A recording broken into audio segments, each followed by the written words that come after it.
everybody. Welcome back to another episode of the Fearcast. This is the podcast dedicated to OCD and anxiety disorders and getting your life back. I'm your host, Kevin Foss. I'm a licensed therapist specializing in OCD and anxiety. Thank you all for joining me today. If you are new to the podcast, this is a question and answer based podcast where you can send me questions about OCD and anxiety, and I'm going to answer those questions. Well, I'll say very likely send me a message over at fearcastpodcast.com. Go to that website, click on the submit a question link, and send me a message. I will read it, consider it, most likely put it up on a future episode. As I've been mentioning on past episodes or more recent episodes, I am doing more of a push toward audio questions. Now, today I don't have an audio question. I do have one in my back pocket, but we're going to answer that. I'm going to answer that on a future episode.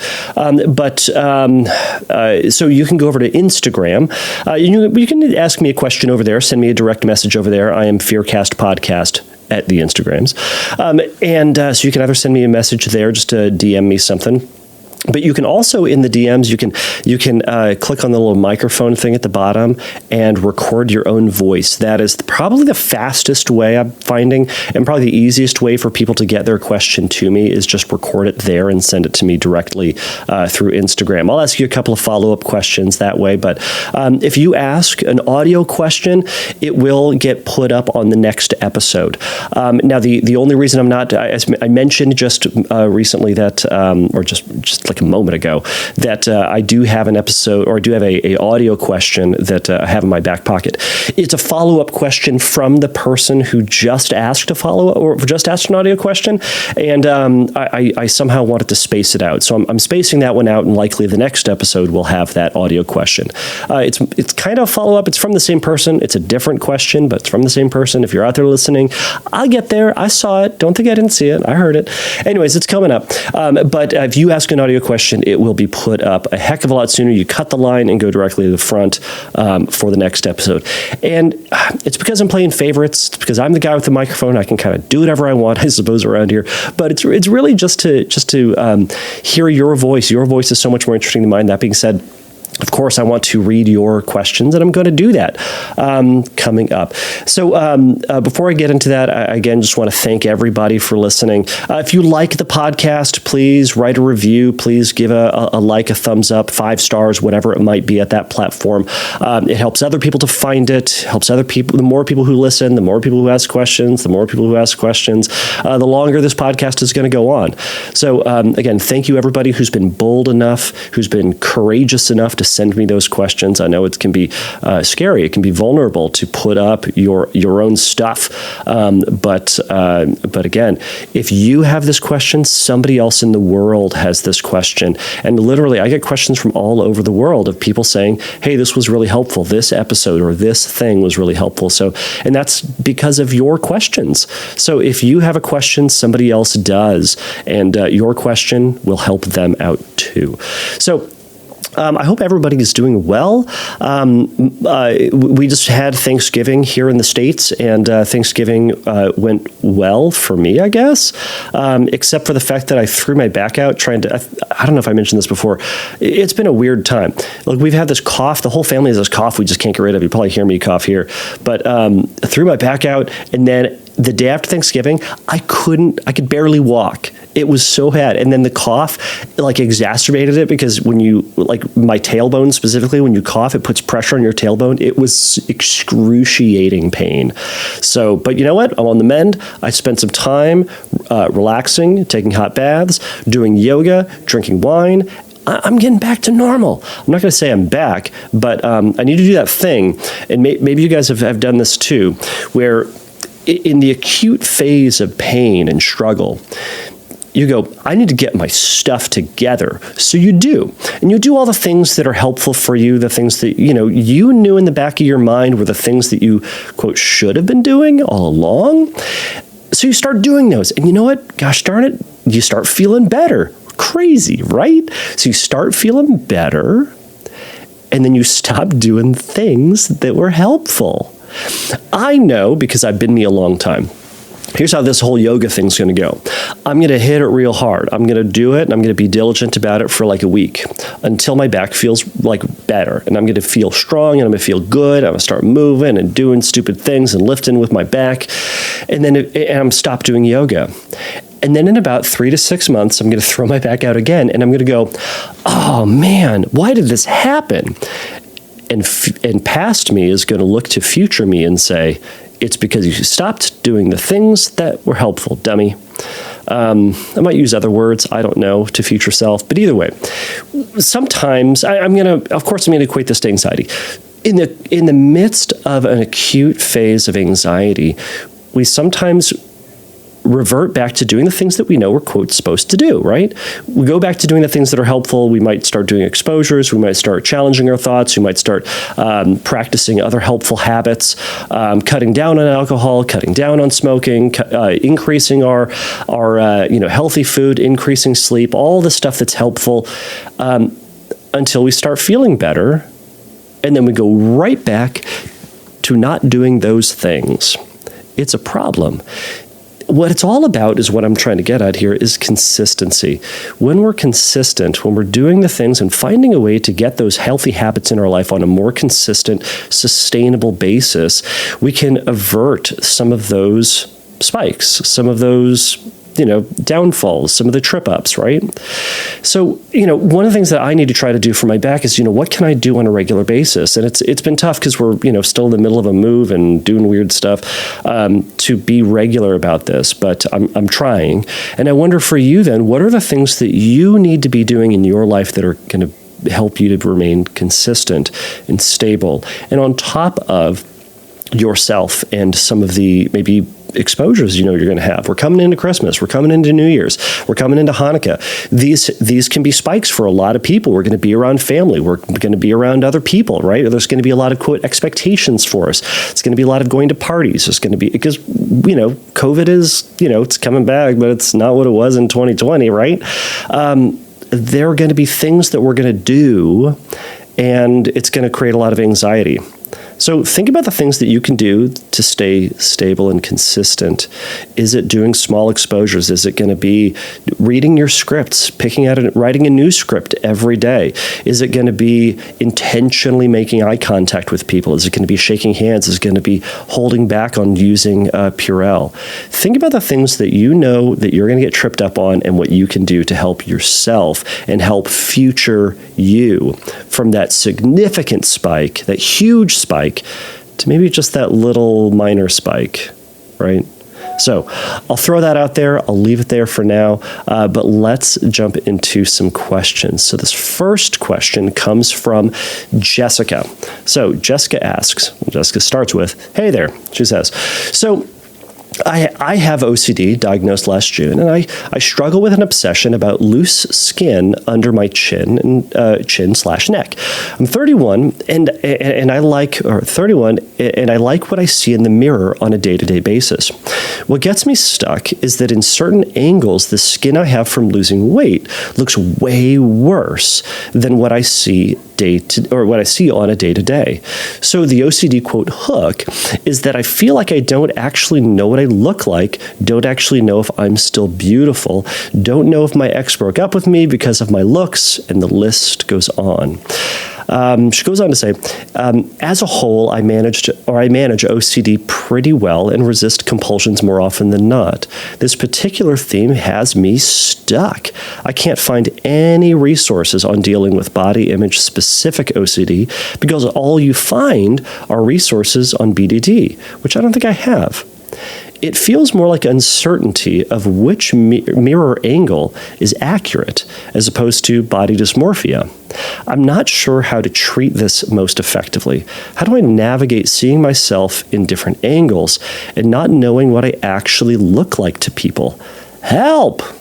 All right, Jessica, I thank you so much for sending this in. I love this question because it's definitely kind of straddling that line, and it's kind of this this in-between place between what we would think of as traditional OCD and traditional body dysmorphic disorder.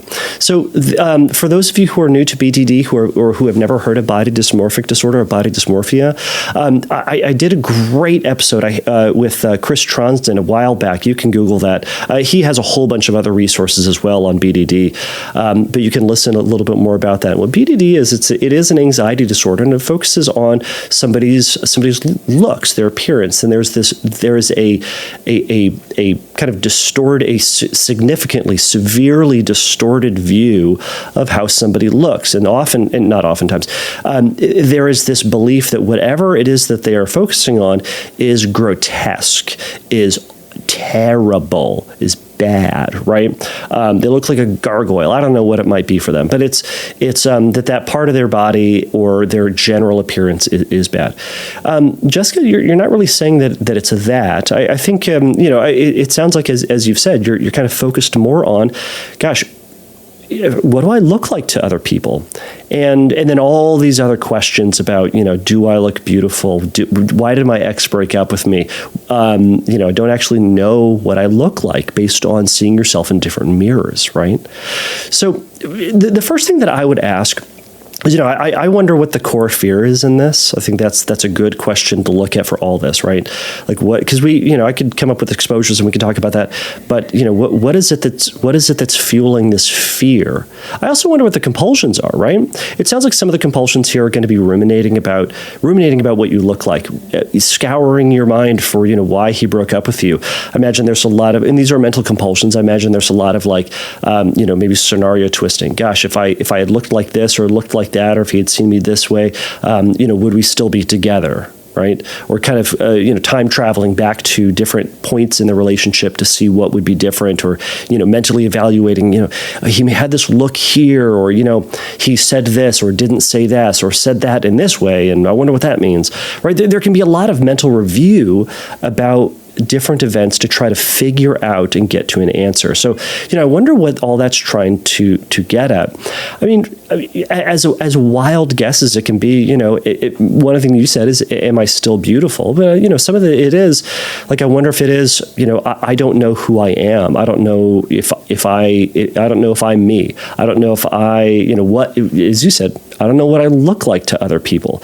And maybe it's this uncertainty about, not knowing how other people are going to treat you, and this inconsistency. I'm throwing out wild guesses here. This is useless for me to do this. But Jessica, I'd encourage you, first off, if you aren't working with a therapist, to talk with your therapist or find a therapist to talk to them about it. If you have a therapist, talk to them about some of this stuff and to try to get down to that. But one of the things that was coming up as I was reading this was I was actually having a flashback to a class that I took in undergrad many, many years ago. And so I'm going to share a brief story, and then I'm going to try to bring it around to make it make sense. And it's ultimately I'm getting at here is acceptance of the unknown and acceptance of the accumulation of things. This will make sense, I swear. So the class that I was taking was I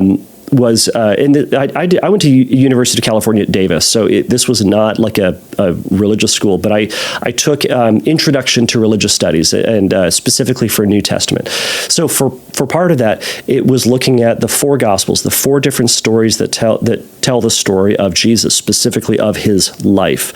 And kind of the point that the professor was making was that in each of the Gospels, in each of the stories, they present a slightly different version of Jesus, and kind of, some of the things that he says between different books are slightly different, or the different emphases he has is slightly different, and what he focuses on and how he acts, and the way his interaction with people are described is ever so slightly different.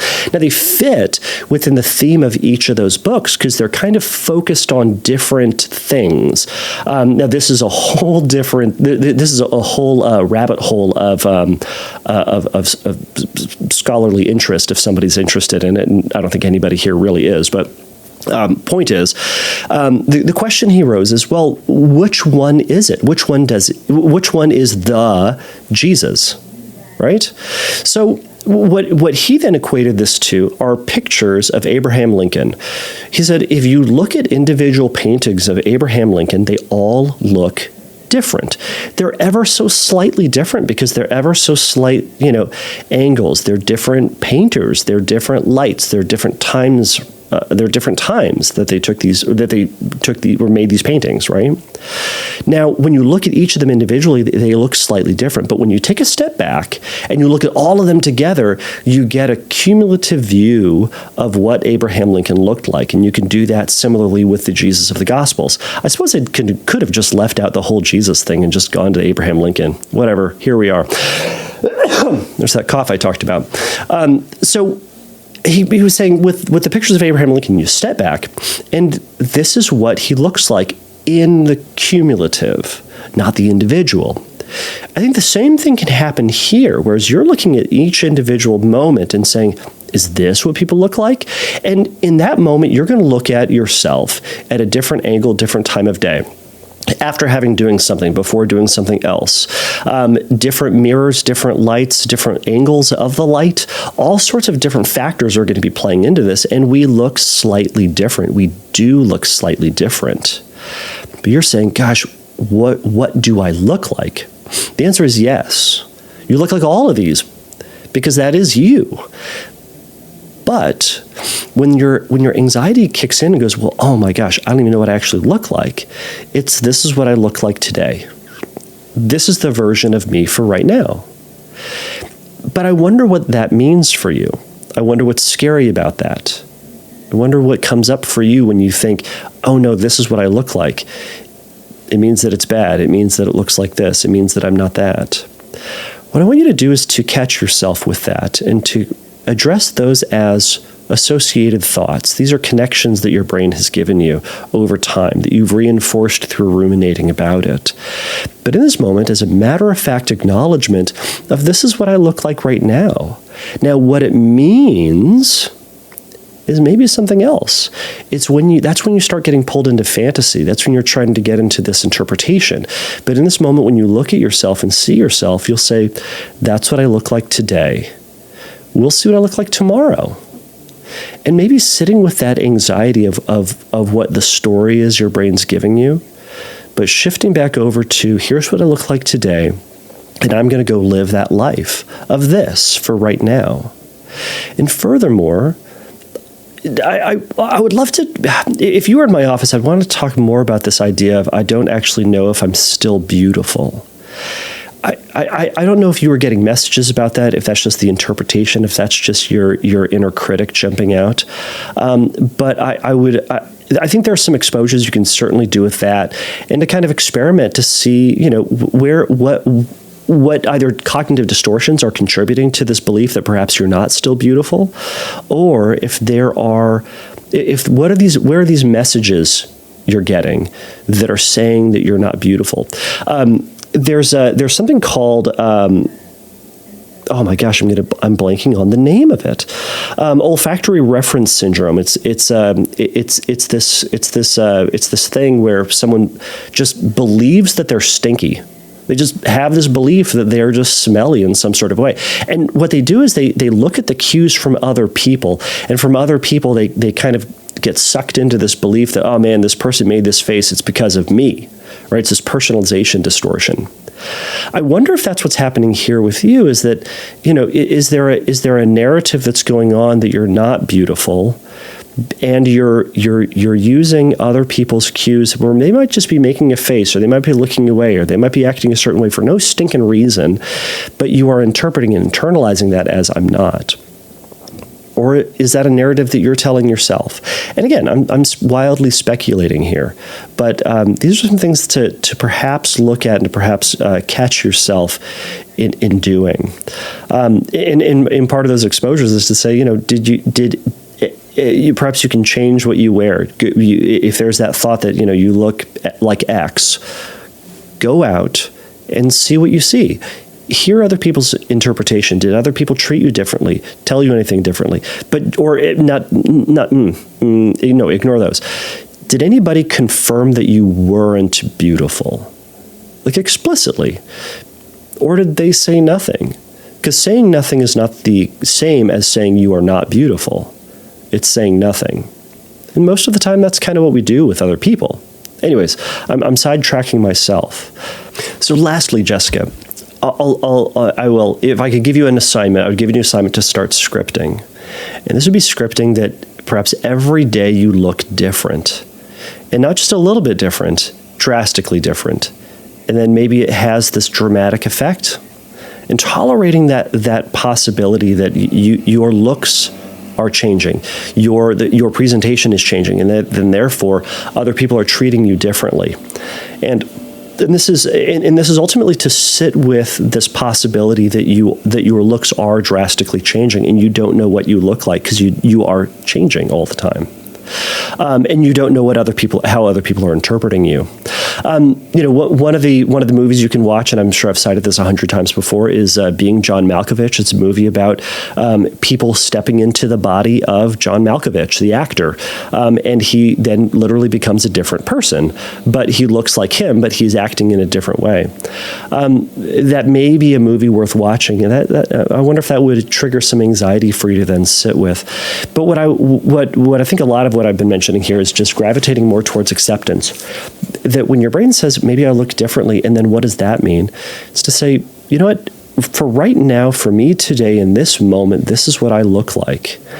And reinforcing for yourself that you think you look great, if that's what you think. And I hope it is. And I'm willing to bet other people have confirmed that for you, and your brain has casually pushed those to the side. So, Jessica, I hope some of this was helpful. Thank you so much for this question. And if you have any follow-up or any other questions to that, please send them in. I think we'd all love to hear them. All right, everybody. Thank you so much for staying through this episode, sticking through it. We'll get back to another episode next week, hopefully, unless something crazy happens. But again, if you have a question for the podcast, go over to fearcastpodcast.com. You can send me a message over there. Again, you can find me over at Instagram and send me a message there. So thank you all so much for joining me for this. Please remember that the Fearcast is not a substitute for psychotherapy. If you need a little help in your recovery, go over to fearcastpodcast.com. You can send me a message. I've got my spiels backwards. You can go to fearcastpodcast.com and you can click on the Find Help link, you can, there'll be a little bit of resources for you there.